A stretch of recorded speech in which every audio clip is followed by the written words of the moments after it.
Sun celebrating 20 years of excellence in education. నెల్లూరుకు వచ్చాడు. ఆయన ఒక మంచి బాలుడు, గుణవంతుడు. ఆయన్ని కాకాని గోవర్ధన్ జైలుకి పోయి చూసి వచ్చాడు. సరే, ఇక్కడ మహిళా ఎమ్మెల్యే మీద నోరు బారేసుకున్న, నీచంగా మాట్లాడిన ప్రసన్న కుమార్ రెడ్డిని చాలాసేపు పరామర్శించి వచ్చాడు.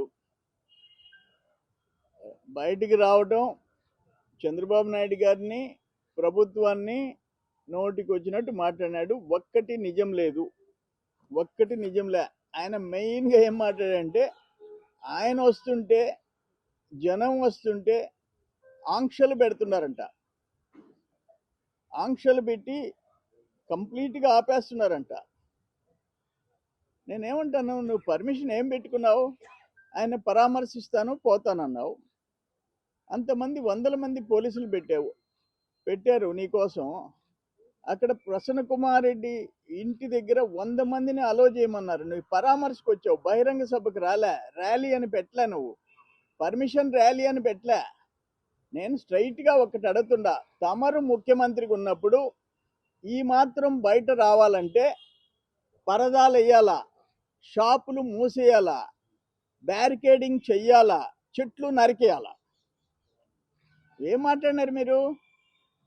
నన్ను జనంలోకి పోనీయటం లేదు. నువ్వు ముఖ్యమంత్రిగా ఉన్నప్పుడు బయటకు వస్తే చెట్లు నరికేయాలా, పరదాలు కట్టాలా, బ్యారికేడింగ్ చెయ్యాలా? నరకం చూపించావు నువ్వు.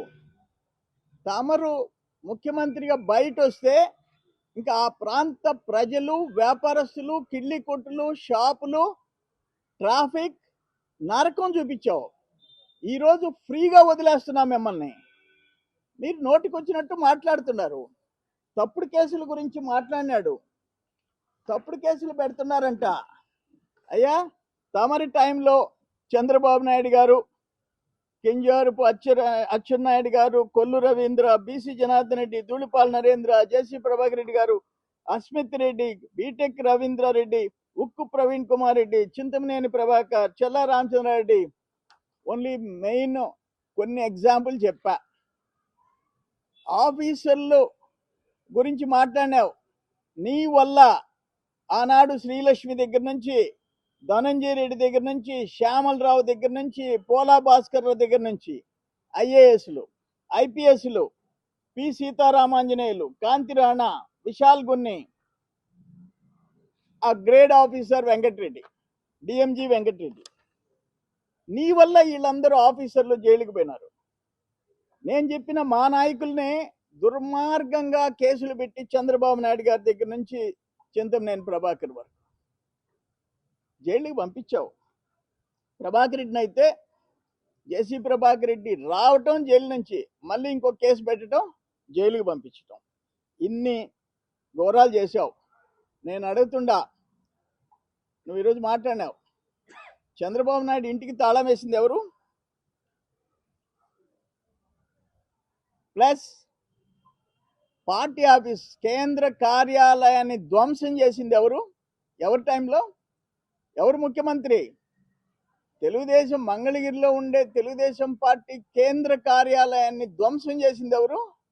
బుడ్డా వెంకన్నని ఆ పర్యటనకి పోతే పల్నాడుకి గడ్డపారలతో పొడిసి, గడ్డపారలతో, ఎవరైనా నీ మనిషి తురకా కిషోర్ ఆ గడ్డపార లోపలికి పోయినప్పుడు తలకాయ దించాడు కాబట్టి ఆయన బతికాడు.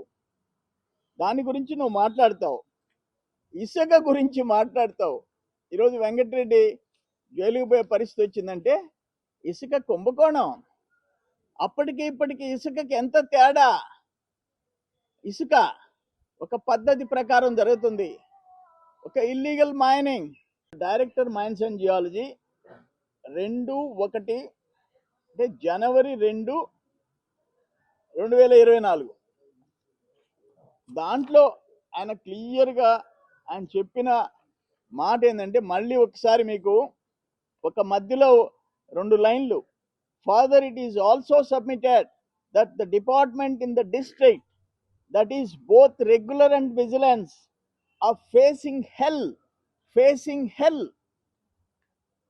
of the problems to control the illicit quarrying for quads in the district, as the subject illicit quarrying is backed by the said to be ruling party persons. అధికార పార్టీ నాయకులు వెనకుండబట్టి నరకం అనిపిస్తున్నాం. మైనింగ్ అండ్ విజిలెన్స్ ఇల్లిసిట్ అక్రమ mining ని ఆపలేకపోతున్నాం. నరకం చూపిస్తున్నారు అధికార పార్టీగా వాళ్ళు కాబట్టి.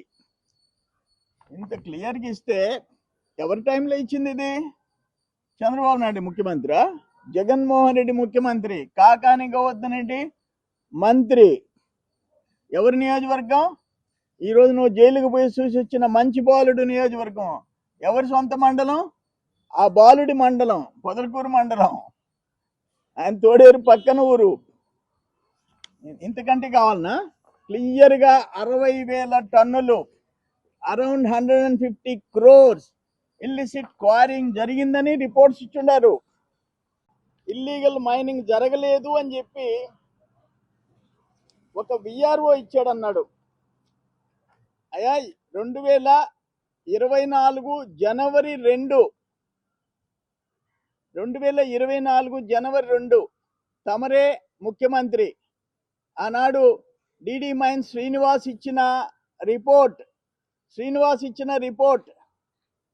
చదివేది ఒక్క సెంటెన్స్ అవుతా. ఇదంతా చదవాలంటే టైం చాలదు. Further it is also submitted that the department in the district, that is both regular and vigilance, are facing hell of the problems to control the illicit quarrying for quads in the district, as the subject illicit quarrying is backed by the said to be ruling party persons. అంటే హెల్ అంటే నరకం. Illicit quarrying చేసే వాళ్ళు ఇటు mining department కి, vigilance కి నరకం చూపిస్తున్నారు. నరకం. ఇంతకంటే సిగ్గుచేటు ఇంకోటి ఉందా? ఎవరు ముఖ్యమంత్రి? తమరే ముఖ్యమంత్రి. మైనింగ్ మినిస్టర్ ఎవరు? పెద్దిరెడ్డి రామచంద్రారెడ్డి. మళ్ళీ పెద్దిరెడ్డి రామచంద్రారెడ్డి గురించి ఇంకోటి చెప్పాడు. ఏం మాట్లాడుతున్నావు నువ్వు? చంద్రబాబు నాయుడు గారి వయసు ఎంత? చెప్తూ కొట్టావని చెప్తున్నాడు.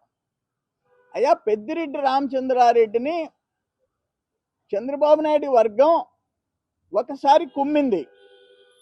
వాళ్ళు వీళ్ళు ఘర్షణలు పడ్డారు.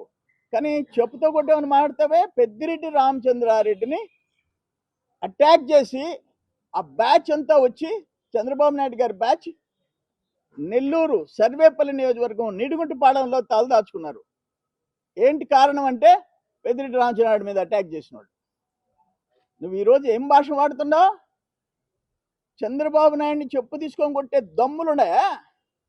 ఈరోజు కక్ష సాధింపుతో మిథున్ రెడ్డిని లోపల పెట్టారా? కాదు, నీ దురాశ.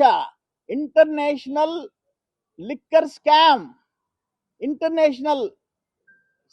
స్కామ్ నీ కారణంగా 40 మంది ముద్దాయిలైనారు, 12 మంది జైల్లో ఉన్నారు. మిథున్ రెడ్డి ఎవరి కోసం జైలుకు పోయాడు? ఎవరి కోసం ట్రాన్సాక్షన్స్ చేశాడు? అఫీషియల్ గా 5 కోట్లు ఉంది. ఎవరి కోసం? నీ కోసం. ఎందుకు ధనంజయ రెడ్డి? ఎందుకు కృష్ణమోహన్ రెడ్డి? ఎందుకు చెవిరెడ్డి భాస్కర్ రెడ్డి? అరే బాలాజీ గోవిందప్ప డెడికేటెడ్ గా నీ చార్టెడ్ అకౌంటెంట్ నీ కంపెనీలో, భారతీయ సిమెంట్స్ లో, ఈరోజు దేనికి పోయినాడు? Illicit liquor.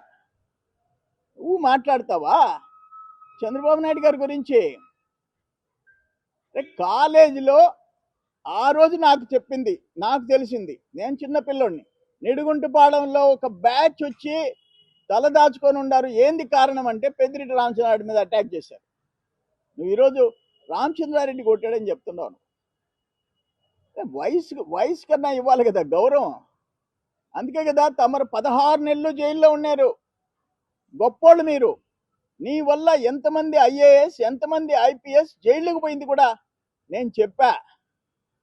సిగ్గుతో తల దించుకోవాలా? నువ్వు పచ్చి అబద్ధం. ఒక మాజీ ముఖ్యమంత్రి ఒక విఆర్ఓ ఇచ్చాయంట. ఏమనంటే 4 ఏళ్ళు అక్కడ ఎటువంటి ఇల్లీగల్ క్వారింగ్ జరగలేదని. మేము రెడ్ హ్యాండెడ్గా డిసెంబర్ 2, డిసెంబర్ 16, 17, 18, 19 ప్రైమ్ మినిస్టర్ దగ్గర నుంచి ఇక్కడున్న ఎస్పీ, కలెక్టర్లు, చీఫ్ సెక్రటరీ, డీజీపీ, డిఎంజీ అందరికీ మెయిల్ పెట్టా, విత్ జిపిఎస్ లొకేషన్స్ తో పెట్టా, అఫీషియల్ మెయిల్స్ కి పెట్టా, ఆధారాలతో పెట్టా. నేను పోయేటప్పటికి ఒక ట్రక్ బ్లాస్టింగ్ మెటీరియల్, ఒక గోడౌన్ బ్లాస్టింగ్ మెటీరియల్, 14 హిటాచీలు, 30 డంపర్లు, భారీ స్టాక్. ఏమిచ్చింది డిపార్ట్మెంట్? ఈరోజు కేసు పెట్టే దాంట్లో ఏముంది? నీ గవర్నమెంట్ లో ఇచ్చింది 60,000 టన్నులు. 60,000 టన్నులు ఒక్క రుస్తుం మైన్, పొదలకూరు మండలం కాకాని గోవర్ధన్ చేసిన మైనింగ్. ఈరోజు అరెస్ట్ అయ్యిండే కేసులో 60,000 టన్నులు క్వాచ్, అరౌండ్ 150 crores, ఎక్కువ తక్కువ 150 కోట్లు అని చెప్పి ఆ రోజు ఇచ్చిన ఎంక్వైరీ రిపోర్ట్ మీద ఈరోజు ఆ కేసు జరుగుతుంటే కనీసం నీ కాకానికి బెయిల్ ఇచ్చేదానికి కోర్టులు రిజెక్ట్ చేస్తుంటే సిగ్గుతో తలదించుకోవాలా, సిగ్గుతో తలదించుకోవాలా. నువ్వు చేసిన పాపాలు, ఒక ముఖ్యమంత్రిగా తమరు చేసిన పాపాలు, ఇల్లీగల్ మైనింగ్ కి తెరలేపింది నువ్వు. ఈరోజు 30,000 మంది ప్రాణాలు తీసుకున్నాడివి నువ్వు. వెళ్ళి నీ ధనదాహానికి 30,000 మంది పేదోళ్ళ ప్రాణాలు పోయినాయి. ఆ చీప్ లిక్కర్ తాగేది పేదోళ్ళు, వాళ్ళు అనాథులు అయిపోయినారు, భార్య బిడ్డలు అనాథులు అయిపోయినారు. ఒక పెద్ద హంతకుడివి, నరహంతకుడివి నువ్వు. జగన్మోహన్ రెడ్డి, నువ్వు నరహంతకుడివి. చేసిన పాపాలు మా కళ్ళారా చూసాం. దురదృష్టం, నువ్వు మాట్లాడిన తీరు కరెక్ట్ కాదు. ఏదంటే అది మాట్లాడేసేసి పోయినావు. 3,700 crores దుబాయ్ దగ్గర నుంచి, ఇండియాలో ఉండే అన్ని రాష్ట్రాల నుంచి నీ టీం చేసిన ఘనకార్యాలు, స్టోరీలు స్టోరీలు స్టోరీలు. ఇప్పుడు పుష్ప సినిమా వచ్చింది, దాంట్లో రెడ్ శాండిల్ ఎట్టా రవాణా చేయొచ్చు, ఎట్టా అక్రమంగా రెడ్ శాండిల్ కొట్టి 1,000 కోట్లు ఎట్ట సంపాదించవచ్చో చూపించాడు. తమరు లిక్కర్ బ్రాండ్స్ లేకుండా డిస్టిలరీస్ ని మూసేసి నీ సొంత బ్రాండ్లు వేసి, సొంత లేబుల్ వేసి, ఇష్టానుసారం జనాన్ని చంపైనా సరే ఎంత డబ్బు సంపాదించవచ్చో నీ లిక్కర్ కేసులో అది పుష్ప రెడ్ శాండిల్, ఇది liquor scam, Jagan liquor scam. ఇది ఒక సినిమా తీయొచ్చు. అంత ఘోరాలకి ఒడిగట్టిన తమరు నెల్లూరుకు వచ్చి కాకాని గోవర్ధన్ రెడ్డి పాపం మంచి బాలుడు అని చెప్పేదానికి చంద్రబాబు నాయుడు గారిని తిడతావా నువ్వు? చంద్రబాబు నాయుడిని అటాక్ చేస్తావా? ఈరోజు చూపించారు కదా ప్రజలు నీకు. నువ్వు ఒక ప్రతిపక్ష నాయకుడు కూడా కాదు, అయినా అంతమంది పోలీసు సెక్యూరిటీ ఇచ్చారు. మీ వాళ్ళు ఏం మాట్లాడతారు? అయ్యా, నీ దగ్గర పర్మిషన్ తీసుకున్నారు. No question of permissions. Police లేదు, వంకాయ లేదు, చట్టాలు లేదు, ఏం చేసుకుంటారో చేసుకోండి అని చెప్పి మీ లీడర్స్ మాట్లాడుతున్నారు. కరెక్టా అని చెప్పి అడుగుతుండా? సరే, అల్టిమేట్గా నేనేమంటానంటే, తమరు మాట్లాడిన దానికి ఈరోజు నన్ను ఆంక్షలు పెట్టి ప్రజల్లోకి మానికుండా, నీవు ముఖ్యమంత్రిగా ఎందుకు పరదాలు వేసుకున్నావు? ఎందుకు కూలింగ్ గ్లాసుల కారులో నుంచి బయట రాలేదు? ఇప్పుడు ఎందుకు బయట వచ్చి చేతులు ఊపుతుండావు? ఎందుకు చెట్లు నరికిచ్చావు? ఎందుకు పరదాలు వేసావు? ఎందుకు షాపులు మూయించావు? ఇప్పుడు కూడా మేము మూయలేదనా? షాపులు మూయలేదనా? చెట్లు నరకలేదనా? ఎక్కడ ఈవెన్ ప్రపంచంలో నియంతలు పరిపాలించే దేశాల్లో కూడా నీ మాదిరిగా షాపులు మూసి, నిర్మానుష్యం చేసి, చెట్లు నరికి, పరదాలేసి, బ్యారికేడింగ్ చేసి చేయలే. నువ్వు ఒక నియంతగా రుజువు చేసుకున్నావు. ఈరోజు లిక్కర్ కేసులో ఇంటర్నేషనల్ బ్రాండ్ కిందకు వచ్చింది నీ స్కామ్. అటువంటి వాడివి నీ నోటికి వచ్చినట్టు చంద్రబాబు నాయుడు గారిని మాట్లాడితే నవ్విపోతారు. అనుభవిస్తారు. రేపు సాయంత్రం 5 గంటలకి నత్తికి సెంటర్లో నువ్వు ఎవరి కోసమైతే జైలుకి పోయిచ్చావో అతను చేసిన పాపాలు, ఎందుకంటే ప్రజలు కూడా షార్ట్ మెమరీ మర్చిపోతారు. అతను చేసిన తప్పులు, అన్ని తప్పుడు కేసులు మేము పెట్టినామని చెప్పి చెప్తుండవు. రేపు చెప్తా, రేపు అక్కడ సినిమాలో చూపిస్తా. అతను చేసిన పాపాలు, అతను పెట్టిన తప్పుడు కేసులు. మేము పెట్టలే తప్పుడు కేసులు, ఒక్క కేసు పెట్టలే. చట్టం తను పని చేసుకుంటుందనే నమ్మకం మాకు. కానీ మరి నీ మంచి బాలుడు నా మీద 18 కేసులు పెట్టించాడే. మీ నాయన రాజశేఖర రెడ్డి పెట్టిలే. మీ నాయన రాజశేఖర రెడ్డి ఎన్నో ఉద్యమాలు నేను చేశా. అక్కడ కోల్ బేస్డ్ థర్మల్ ప్లాంట్స్ కాలుష్యానికి వ్యతిరేకంగా కన్వీనర్ నేను. నా మీద ఒక్క కేసు పెట్టలే. నువ్వు పెట్టించావు, నీ టైంలో పెట్టాడు 18 కేసులు. ఇవన్నీ ఫేస్ చేశాం.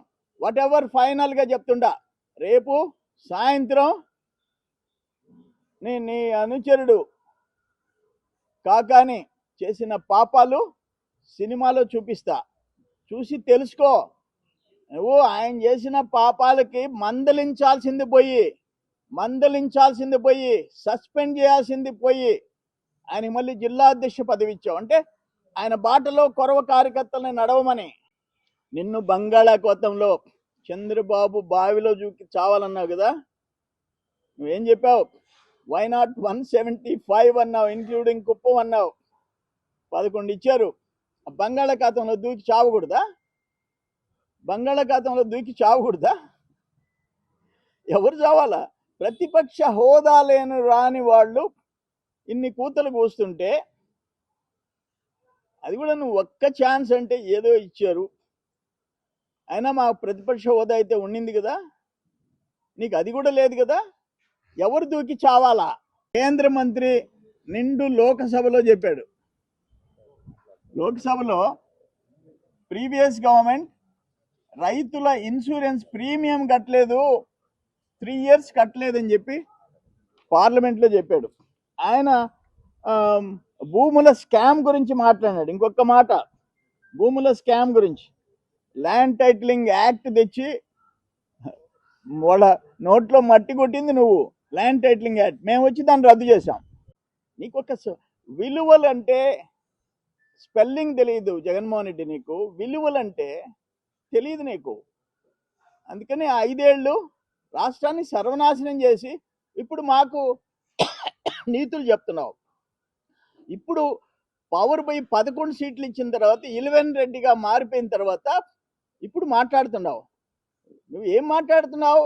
నరుకుతారు, రప్ప నరుకుతారు, ఏమవుద్దేనని మాట్లాడినోడివి నువ్వు. ఒక మాజీ ముఖ్యమంత్రివి, సిగ్గుతో తలదించుకోవాలి. కానీ ఇప్పుడు మొన్న ఆ రెంటపాడు అదేదో పోయినప్పుడు 3 చచ్చిపోయినారు. అటువంటి జరగకూడదని ఈరోజు, అంటే నీకు నీ వెనకుండే గ్యాంగ్కి ఉండే అలవాటు తెలుసు కాబట్టి శాంతి భద్రతల కోసం, ప్రజల ప్రాణాలు రక్షించే దానికోసం పర్ఫెక్ట్గా ఎంత పర్మిషన్ ఇచ్చారో దాని ప్రకారం నడవాలని పోలీస్ యంత్రాంగం ప్రయత్నం చేయటం తప్ప అని అడుగుతుందా? తప్ప? దానికేంది నిన్ను చూసి భయపడేది? నువ్వు వేల మందిని టార్గెట్ పెట్టారు, ఎంత ఏడ్చినారు అక్కడ? నేను పిలుస్తా గంటలో. నువ్వు 1000-2000 కోసం పెద్ద మురిసిపోతుండవు. అవసరమా? ఒక ఇద్దరిని పరామర్శించేదానికి రోడ్డు మీద ర్యాలీ చేసుకుంటావా? అది కూడా నీచమైన క్యారెక్టర్ పెట్టుకున్న వాళ్ళని. ఒక ఆయన జైల్లో ఉన్నాడు ఘోరాలు నేరాలు చేసి, ఇంకొక ఆయన ఒక మహిళని నీచంగా మాట్లాడి, వాళ్ళ కోసం నువ్వు మమ్మల్ని అందరినీ తిడతావా? చంద్రబాబు నాయుడు గారిని, మమ్మల్ని, పోలీస్ని. కానీ అనుభవిస్తారు. రేపు నత్తికి సెంటర్లో మాట్లాడతాం.